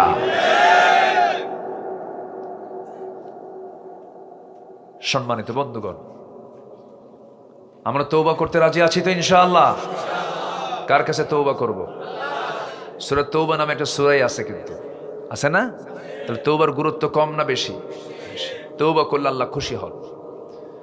আল্লাহ রাব্বুল আলামিন বলেন, ইয়া আইয়ুহাল্লাযীনা আমানু তুবু ইলাল্লাহি তাওবাতান নাসুহা। আবার আল্লাহ এখানে বলছেন, ইল্লা মান তাবা ওয়া আমানা ওয়া আমিলা সালিহান ফাউলাইকা ইউবাদদিলুল্লাহু সাইয়্যাতিহিম হাসানাত ওয়া কানাল্লাহু গফুরুর রহিমা। জোরে বলুন আল্লাহু আকবার। বান্দা তুই তওবা করবি, ঈমান আনবি, নেক আমল করবি, আমি আল্লাহ বলে দিচ্ছি বান্দারে, তোর জীবনের সমস্ত সাইয়্যাত গুলো, গুনাহগুলোকে আমি আল্লাহ সওয়াব দিয়ে পরিবর্তন করে দেব। আমি হলাম গফুর, আমি হলাম রহিম। কে কার কথা? আসতে বলবেন না, কার কথা? একজন মহিলা সাহাবীর কথা মনে হলো, নবীর সামনে এসে কান্দে। রাসূল বলছেন, মহিলা তুমি কান্দো কেন? হুজুর, জীবনে বড় একটা ভুল করে ফেলেছি, বড় মারাত্মক অপরাধ করে ফেলেছি হুজুর, আপনি আমার জন্য দোয়া করে দেন, এবং আপনার কাছে আমি শাস্তি নেবার জন্য এসেছি। ইসলাম তো শাস্তি নিশ্চিত করে দিয়েছে। এই অপরাধের কি? জেনা করছি। রাসূল বলেন, না তুমি করো নাই। হুজুর, আমি জেনা করে ফেলেছি। না তুমি করো না। জেনা করে ফেলেছি। আমার রাসূল 3টি বার তাকে মানা করলেন বাঁচানোর জন্য, কিন্তু মহিলা বলছেন, হুজুর বারবার বলবেন, লাভ হবে না, আমি তো নিজের আর সাক্ষী, সাক্ষীর কোনো প্রয়োজন নাই। রাসূল বললেন, সন্তান কি পেটে আসছে নাকি? হ্যাঁ, সন্তান চলে আসছে। রাসূল বললেন, কোনো উপায় নাই, সন্তান ডেলিভারি হওয়া পর্যন্ত তোমার উপরে কোনো আইন কার্যকর করা যাবে না, তুমি চলে যাও, বাড়ি ফিরে যাও। চলে গেলেন বাড়ি ফিরে। সন্তান ডেলিভারি হলো 2 দিন, 3 দিন, 4 দিন পর নয়, মাত্র একটা দিন পর নবীর সামনে হাজির হয়ে বলছে, হুজুর দেরি করবেন না, আপনি আমার উপর আইন কার্যকর করে দেন। রাসূল বললেন, সন্তানটা জীবিত না মৃত রেখে এসেছে? হুজুর সন্তান তো জীবিত, কোনো উপায় নাই, হাউলাইনি কামিলাইন, সন্তানকে দুধ খাওয়াও, সন্তানকে বড় করো, তোমার হক, তোমার স্তনের সন্তানের হক রয়েছে, যাও তুমি বাড়িতে। মহিলা আবার চলে গেলেন। আমার নবীজি তার জন্য দোয়া করে দিলেন। আমার বন্ধুগণ, একটা বিষয় এখানে স্পষ্ট হয়ে গেল, নবী যেমন সমাজ গড়েছিলেন, যে সমাজে একটা অপরাধীকে ধরার জন্য কোনো জেলখানার প্রয়োজন হলো না, কোনো পুলিশের প্রয়োজন হলো না, আসামি নিজেই বিচারপতির সামনে হাজির হয়ে গেছে। কার ভয়ে? এই জন্য একটা জাতিকে ভালো করতে হলে জাতির মধ্যে ঢুকতে হবে প্রশাসনের ভয় না আল্লাহর ভয়? কার ভয়? আল্লাহর ভয় ঢুকাইয়া দিতে হবে। আল্লাহ ফিরু মুত্তাকি নাগরিক তৈরি করতে হবে। মুত্তাকির জন্য সেই জাতীয় শিক্ষার ব্যবস্থা নিশ্চিত করতে হবে। আজকে যদি শিক্ষার সিলেবাসে যদি সুন্দর করে ইসলামকে যদি ঢুকায় দেওয়া হতো, আজকের কোনো বিশেষ ক্যাডার তারা কোরআন সহি ছাড়া থাকতো না, নামাজের ইমামতি করতে পারতো, প্রত্যেকটা জায়গায় নামাজের পরিবেশ তৈরি হয়ে যেত। আমার বন্ধুগণ, একটু কান লাগান। আমার নবী যেমন রাষ্ট্র গড়ে তুললেন, আসামি নিজেই হাজির হয়ে গেছে, বলতেছে ইয়া রাসূলুল্লাহ, শাস্তিটা দিয়ে দেন। রাসূল বলছেন যাও, চলে যাও বাড়িতে। মহিলা চলে গেলেন। সন্তানকে দুধ খাওয়ানোর পাশাপাশি অন্য খাবারের অভ্যাস গড়ে তুলে 6 মাসের মাথায় টোটালি সন্তানের দুধ বন্ধ করে দিলেন। নবীর সামনে হাজির হয়ে বলছেন ইয়া রাসূলুল্লাহ, এই যে সন্তান নিয়ে আসছে, 3 বারের মতো আসলাম আপনার কাছে, আমাকে আজকে ফেরত দিবেন না, আমার উপর আইন কার্যকর করে দিবেন যে এই যে সন্তান দুধ খাওয়া ছেড়ে দিয়েছে, অন্য খাবার খেয়ে বাঁচতে পারবে। রাসূল সঙ্গে সঙ্গে আমার নবীর চোখে পানি চলে এলো। রাসূল সন্তানটাকে কোলের মধ্যে উঠায় নিয়ে হাতে উঁচু করে ধরে বলছেন, ও সাহাবীরা দেখো, এই যে সন্তান, এই সন্তানের লালন পালনের দায়িত্ব যে বান্দা গ্রহণ করবে, ফাহিয়া ফিল জান্নাতি কাহাতাইন, এই 2 নখের দূরত্ব আমি আর সেই ব্যক্তি অবস্থান করব জান্নাতের ভিতরে। সঙ্গে সঙ্গে কয়েকজন সাহাবী চলে আসলেন, সন্তানকে এক সাহাবীর কোলে উঠায় দিয়ে বলেন, সাহাবীরা নিয়ে যাও। মহিলাকে নিয়ে গিয়ে বুক পর্যন্ত পুঁতে রেখে সুন্দর পর্দার পরিবেশ করে তাকে পাথর মেরে শেষ করে দাও। ফারজুমুহুমা নাকালাম মিনাল্লাহ। যখন সাহাবীরা পাথর মারছিলেন, সাইয়েদনা আলী তিনিও পাথর মারতেছিলেন। নবীর কাছে এসে বলছেন ইয়া রাসূলুল্লাহ, ওই মহিলা জেনাকারিনীর গায়ে যখন পাথর মারতেছিলাম, ওই মহিলার কিছু নাপাক রক্ত আমার গায়ে এসে ছিটকে লাগলো। রাসূল বলছেন, ও আলী, তুমি কার রক্তকে নাপাক রক্ত বলো? তুমি কি জানো ওই মহিলার রক্ত জমিনে স্পর্শ করার পূর্বে আল্লাহ রাব্বুল আলামিন তাকে জান্নাতের মেহমান বানায়া নিয়েছেন। কার রক্তকে তুমি নাপাক রক্ত বলছো আলী? যাও, জানাজার আয়োজন করো। জানাজা আজকে কেউ পড়াবে না, ওই মহিলার জানাজার দায়িত্ব আমি রাসূল নিজে নিয়ে নিলাম। আমার নবীজি নিজেই জানাজার দায়িত্ব গ্রহণ করলেন, জানাজা সম্পূর্ণ করলেন। ওই মহিলা সামনে লাশটি রাসূল যখন জানাজা সম্পূর্ণ করলেন, এরপরে রাসূল সাহাবে কেরামকে নিয়ে একটা ব্রিফ করলেন। সাহাবে কেরামকে নিয়ে একটা সুন্দর বক্তব্য দিয়ে তিনি বলছেন, সাহাবীরা শোনো, কিছুক্ষণ আগে যে মহিলার জানাজা হয়ে গেল, এই মহিলা তার জীবনের শেষ সময় পর্যন্ত এই দীর্ঘ সময় যে পরিমাণ চোখের পানি ফেলেছে, যে পরিমাণ তওবা করেছে, যে পরিমাণ রোনাজারি করেছে, যে পরিমাণ ইস্তিগফার পড়েছে, এই মহিলার তওবা যদি মদিনার 70 জন গুনাহগারদের মাঝে যদি বন্টন করে দেওয়া হতো, 70 জনকে মাফ করে প্রত্যেকের জন্য আল্লাহ রাব্বুল আলামিন জান্নাত দিয়ে দিতেন। আমার বন্ধুগণ, তওবার দরকার আছে না নাই? গুনাহ হবে আমাদের, মাফ করবেন কে বলেন? তওবার দরজা আছে না নাই? হাত্তা ইউগারগার। আমার বন্ধুগণ, তওবা কখনো ভোলা যাবে না। রাসূল নিজে বলেন, তুবু ইলাল্লাহ ফাইন্নী আতুবু ফিল ইয়াউমি মিয়াতা মাররা। তোমরা তওবা করো আল্লাহর কাছে। আমি রাসূল সারাদিনে 100 বারেরও বেশি বার তওবা করি। আমার নবীজির ঠোঁট নড়তো বেশি কার জিকিরে? আসতে বলবেন না, কার জিকিরে? রাসূল দীর্ঘ সময় কথা চুপ মেরে থাকতেন, কারোর সঙ্গে কথা বলতেন না। মাঝে মাঝে দীর্ঘ সময়, লম্বা সময় চুপচাপ থাকতেন আর জিকির করতেন, লা ইলাহা, আরো জোরে, লা ইলাহা, লা ইলাহা, লা ইলাহা ইল্লাল্লাহু মুহাম্মাদুর রাসূলুল্লাহ সাল্লাল্লাহু আলাইহি ওয়াসাল্লাম। নাম্বার 3, নেককার ইমানদারদের জন্য মহান রব্বুল আলামিন ক্ষমার ওয়াদা করেছেন। ওয়াদা করেছেন, কি করেছেন?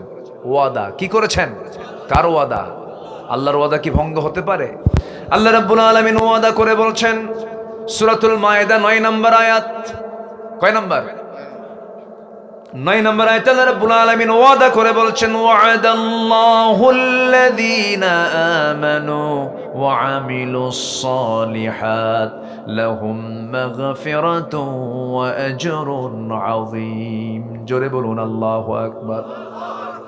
ঈমান আনবে, নেক আমল করবে, আমি আল্লাহ রাব্বুল আলামিন ওয়াদা করছি, আমি তোমাকে সুন্দর নিয়ামতে ধন্য করব। লাহুম মাগফিরাত, সাধারণ ক্ষমা ঘোষণা করে দেব। জোরে বলি সুবহানাল্লাহ। কার কথা? কার কথা? কোনো খারাপ কাজ করা যাবে? হারাম কাজ করা যাবে? কোনো গর্হিত কাজে কি যাওয়া যাবে? আল্লাহর এক জায়গায় বলছেন, বালা আল্লাহ রাব্বুল আলামিন আরেক জায়গায় বলছেন, কি সুন্দর করে বলছেন, ইন তাজতানিবু কাবাইরা মা তুনহাউনা আনহু নুকাফির আনকুম সাইয়্যাতিকুম ওয়া নুদখিলকুম মুদখালান কারীমা। বান্দা তুমি যদি ইন তাজতানিবু কাবাইরা, বড় বড় গুনাহগুলোকে যদি ছেড়ে দাও, আমি আল্লাহ তোমার ছোট ছোট গুনার দিকে তাকাবই না। আল্লাহু আকবার।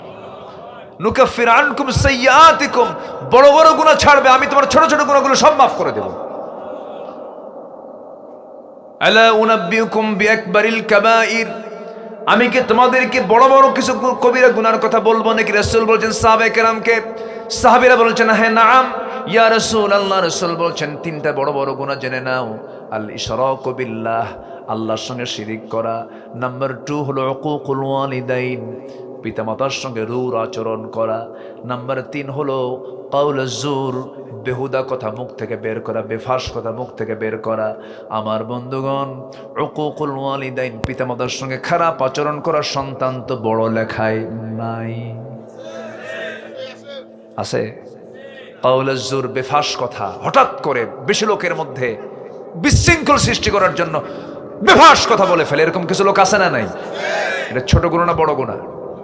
বড় গুনাহ। এখানে হতে নিছিল, থেমে গেছে, মাশাআল্লাহ। বলি আলহামদুলিল্লাহ। বলে আল্লাহ তুমি সবাইকে ঠান্ডা করে দাও, জোরে বলি আমিন, আরো জোরে আমিন। আল্লাহ রাসূল বললেন তিনটা বড় বড় গুনাহ আছে, এর মধ্যে 1 নম্বর গুনাহ হচ্ছে শিরিক করা, নাম্বার 2 হচ্ছে পিতামাতার সঙ্গে রূঢ় আচরণ করা, 3 নম্বর হচ্ছে বেফাস কথা বলা, উচ্ছৃঙ্খলপনা করা, মুখ থেকে যা আসে তাই বলে ফেলা।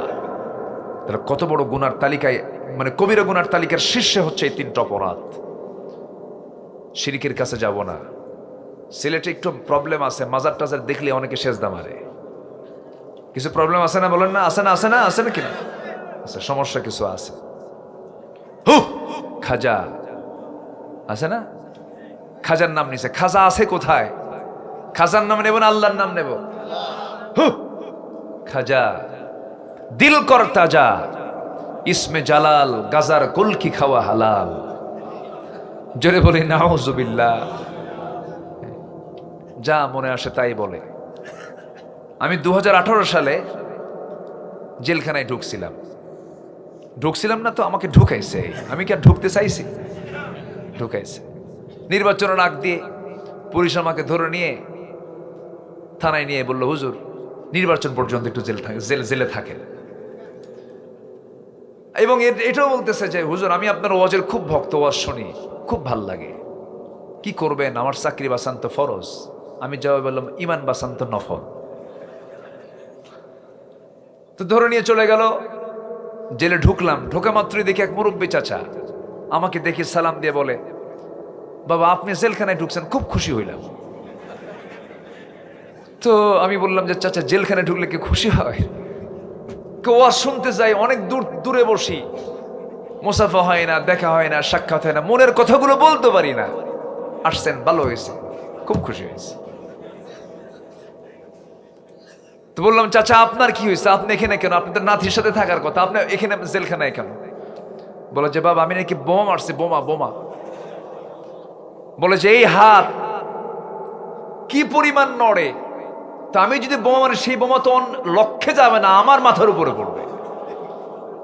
বিস্ফোরক মামলা দিয়েছে 85 বছরের বুড়া মানুষের নামে। তোর মধ্যেই কিছু তো দুষ্ট লোকও থাকে। একটা বয়স্ক মানুষ গেছে হলো জেলখানায়, বললাম মোষও বড়, একদম লাল টকটকা মোষ। তো বললাম চাচা আপনি জেলখানায় কেন? কে বাবা সরকারের মাথা খারাপ হয়ে গেছে। কেন? আমি গাছ কি গাছ? কে বেহেশতের গাছ। কি গাজা? গাজা নাকি বেহেশতের গাছ? কোন আমারে বলে আপনাদের কোরআন তো 30 পারা, আমাদের কোরআন 90 পারা। ওই আরেক জগৎ, ওই যে দরবারে সেজদা মারে, নেশা করে, কোনো কাম নাই, কাজ নাই। আল্লাহ তুমি সকল প্রকার শিরিক থেকে আমাদেরকে বাঁচাও। জোরে বলি আল্লাহুম্মা আমিন। সব চাওয়া চাইবো খাজার কাছে না রবের কাছে? বাবার কাছে না আল্লাহর কাছে? কোন চাইতে হলে আমরা কি শাহজালালের দরবারে যায় যাবো না আল্লাহর কাছে যাব? শাহজালাল চেয়েছেন কার কাছে? আল্লাহর কাছে। আমরাও চাইবো কার কাছে? আল্লাহর কাছে। উনি কার বান্দা? আমরাও কার বান্দা? জায়গা একটাই চাওয়ার। জায়গা কয়টা? যাদের জায়গা দুটা জায়গা যাদের চাওয়া, তারা মুশরিক, তারা মুশরিক, তারা মুশরিক। চাওয়ার জায়গা কয়টা? ওয়াইদাস্তাআনতা ফাস্তাইন বিল্লাহ। চাইবা আল্লাহর কাছে চাইবা। জুতা ছিঁড়ে গেছে তাও কও, সমস্যা যা সমস্যা তাই বলো, আল্লাহ তোমার সমস্ত সমস্যার সমাধান করে দিবে। জোরে বলি সুবহানাল্লাহ। বাপ মার সঙ্গে খারাপ আচরণ করা যাবে? আস্তে করা যাবে? শেষ বয়সে বাপ মার টাকা দরকার না সেবা দরকার? ধনী ধনী পরিবারে টাকা দেয়, বৃদ্ধাশ্রমে রাখে আর টাকা দিয়ে আসে, ভালো করে আমার আব্বা আম্মার খেদমত করো, তোর জাহান্নাম যেতে হবে। বুড়ো বয়সে টাকা লাগে না বাপ মার, বুড়ো বয়সে সেবা দরকার হয়। আল্লাহ বলছেন ফালা তাকুল্লাহুমা উফ ওয়ালা তানহারহুমা, মানে তোমার বাপ মার সেবা করার সময় এই জাতীয় আচরণ তোমার বাপ মার দ্বারা আসতে পারে, তুমি শব্দ করতে পারো, ধমক দিতে পারো। এই জন্য ওই খেদমতের সময় যেন এই ধমক না আসে, শব্দ না আসে। আল্লাহু আকবার বলেন। ইনদাকাল কিবারা, বুড়ার সময়ে। কি সময়? বাপ মা যখন বুড়া তখন আমরা ইয়াং, আর আমরা যখন ছোট, অর্থাৎ আমরা ছোট বাচ্চাদেরকে বুড়ি কই না, বুড়ি বলি না? ছোট বাচ্চাকে আদর করে কি বলি? বলে নাকি এলাকায় বলে নাকি? বলে বুড়ি। হ্যাঁ বুড়ি বলি না? এই বুড়ি। আমরা যখন বুড়া ছিলাম, মানে আমরা যখন ছোট ছিলাম তখন আমার আব্বা আম্মা ছিল ইয়াং, আর আমার বাপ মা যখন বুড়া বুড়ি হয়ে গেছে তখন আমরা কি? ইয়াং। তখন আমাদের খেদমত করা তাদের জন্য ফরজ, তাদের খেদমত করা আমাদের জন্য কি? ফরজ। এই ফরজ হুকুম কে দিয়েছেন? এক বুড়ি মহিলা, বৃদ্ধা মা, 72 বছর বয়স, লেখছে আমার বয়স 72 বছর। লেখছে হুজুর আমার সালাম নেবেন, আমার একটা মেয়ে বিয়ে দিয়েছি, 3টা ছেলে আমার, 3টাই বিয়ে করেছে, তাদের বউ আছে, ওদের ঘরগুলো আমার ঘরের চতুর্পাশে, মাঝখানে আমার ঘর, আমি নিজের রান্না নিজে করি, আর আমার 3 ছেলের ঘর থেকে, 3 বাড়ির 3 হাড়ি থেকে রান্নার গন্ধগুলো আমার নাকে এসে ধাক্কা খায়। আমি নিজের রান্না নিজে করে খাই। হুজুর আপনি আমার জন্য দোয়া করবেন, আমার ছেলেদের জন্য দোয়া করবেন, আমার ছেলেদের হৃদয় যেন একটু নরম হয়, আমার ছেলেগুলো যেন আমার দিকে তাকায়। চিন্তা করে দেখুন কতটুকু দুঃখ হলে পরে এই কথাটা বলতে পারে। অথচ সেই মা ওই 3টা ছেলেকে এক হাড়িতে খাওয়াই দিয়েছেন, অথচ 3 সন্তানের হাড়িতে 3 হাড়িতে এক মায়ের খাবার জোটে না। শুধু কি আফসোস না বড় আফসোস? বড় আফসোস। কেন জানেন? ইলমে দ্বীন না থাকার কারণে। আমি কসম করে বলতে পারি, চ্যালেঞ্জ দিতে পারি, পৃথিবীর কোন বৃদ্ধাশ্রমে আপনি কোন হাফেজ আলেমের বাপ মাকে পাবেন না, খুঁজে পাবেন না আপনি। I can challenge. কিন্তু ডাক্তার, ইঞ্জিনিয়ার, জজ, ব্যারিস্টার, প্রশাসক, এদের বাপ মা ভরি ভরি আছে। নিজের চোখে আমি দেখেছি এগুলো। এর মূল কারণ হলো দ্বীন ইলম না থাকা। এই জন্য সন্তানদের খেদমত যদি পেতে চান, বুড়ো বয়সে বিপদে যদি না পড়তে চান, দ্বীন ইলম শেখানোর দরকার আছে না নাই? আছে। আল্লাহ তুমি সবাইকে বোঝার তৌফিক দাও। জোরে বলি আমিন। নাম্বার 4, আমি আর সময় বাড়াবো না, কষ্ট দিয়ে ফেলতেছি আপনাদের, কষ্ট দিয়ে ফেলতেছি না? আলোচনা চলুক, আলোচনা চালাবো, চলুক, হুজুর মরুক। আমার আগামীকালকে মাহফিল বেশি দূরে না, আগামীকাল জাস্ট দুপুর 2টায় মাহফিল, আমার বেশি দূরে না, মাত্র রংপুর। বলেন আমি কি লোড নিয়ে আছি? আমাকেও যেতে হবে, আমিও যাব, কিন্তু আলোচনার তো একটা হক থাকে। এই জন্যই নাম্বার 4, পাপাচারের পর যারা আল্লাহকে স্মরণ করে এবং জেনে শুনে গুনার পুনরাবৃত্তি না করে, আল্লাহ তাদেরকে মাফ করে দেন। যেরকম সুবহানাল্লাহ। والذين إذا فعلوا فاحشة أو ظلموا أنفسهم ذكروا الله فاستغفروا لذنوبهم ومن يغفر الذنوب إلا الله ولم يصروا على ما فعلوا وهم يعلمون। আল্লাহু আকবার বলেন। যারা কোনো ফাহিশা কাজে জড়িয়ে পড়েছে, আল্লাহকে স্মরণ করে বলতেছে আল্লাহ আমি এই ফাহিশা কাজে আর নিজেকে জড়াবো না, আল্লাহ বলছেন আমি তোকে মাফ করে দিলাম, যা। যেরকম সুবহানাল্লাহ। আল্লাহ রাব্বুল আলামিন তাদের ব্যাপারে আবার সুন্দর করে বলছেন উলাইকা জাযাউহুম মাগফিরাতুন মির রাব্বিহিম ওয়া জান্নাতুন তাজরি মিন তাহতিহাল আনহারু খালিদিনা ফিহা ওয়া নি'মা আজরুল আমিলিন। জোরে বলুন আল্লাহু আকবার। সূরা আলে ইমরান 135 136 আল্লাহ রাব্বুল আলামিন তা বলে দিয়েছেন। নাম্বার 5 হলো আল্লাহ বলছেন বান্দারে, আল্লাহ ঘোষণা দিচ্ছেন 10টা গুণ অর্জন করবি, আমি আল্লাহ ওয়াদা করলাম সব মাফ করে দেব। জোরে বলুন সুবহানাল্লাহ। কয়টা গুণ? কয়টা গুণ বলেন? সবাই বাড়িতে গিয়ে একটু বুঝে নেবেন, পড়ে নেবেন সূরাতুল আহজাব আয়াত নাম্বার 35। আহজাব আয়াত নাম্বার 35। আল্লাহ বলছেন শেষ আয়াতের শেষে ফিনিশিং দিচ্ছেন, শুরু করছেন ইন্নাল মুসলিমিনা ওয়াল মুসলিমাত ওয়াল মুমিনিনা ওয়াল মুমিনাতি ওয়াল কানিতিনা ওয়াল কানিতাত والصادقين والصادقات والصابرين والصابرات والخاشعين والخاشعات والمتصدقين والمتصدقات والصائمين والصائمات والحافظين فروجهم والحافظات والذاكرين الله كثيرا والذاكرات أعد الله لهم مغفرة وأجرا عظيما। জোরে বলুন আল্লাহু আকবার। এই 10টা গুণ অর্জন করবে, মুমিন হবে, মুসলিম হবে, দানবীর হবে, অনুগত হবে, এরপরে রোজাদার হবে, দানশীল হবে। এই সমস্ত গুণগুলো লজ্জাস্থানে হেফাজত করবে, আল্লাহকে স্মরণ করবে। এই সমস্ত গুণ যদি অর্জন করতে পারো, আল্লাহ নিজে ওয়াদা করছেন ক্ষমা দিলাম এবং তার জন্য মহা পুরস্কার দিয়ে দেব। সুবহানাল্লাহ। আল্লাহ কবুল করুন। ফজর পড়বেন কারা? ফজর যুবকরা আমি একটু দেখি, চেক করি একটু। ফজর পড়বেন কারা? জোরে বলি ইয়া আল্লাহ। আমাদেরকে ফজর, জোহর, আসর, মাগরিব, এশা 5 ওয়াক্ত সালাত আদায় করার তৌফিক তুমি আল্লাহ দিয়া দাও। জোরে বলি আমিন। আরো জোরে আমিন।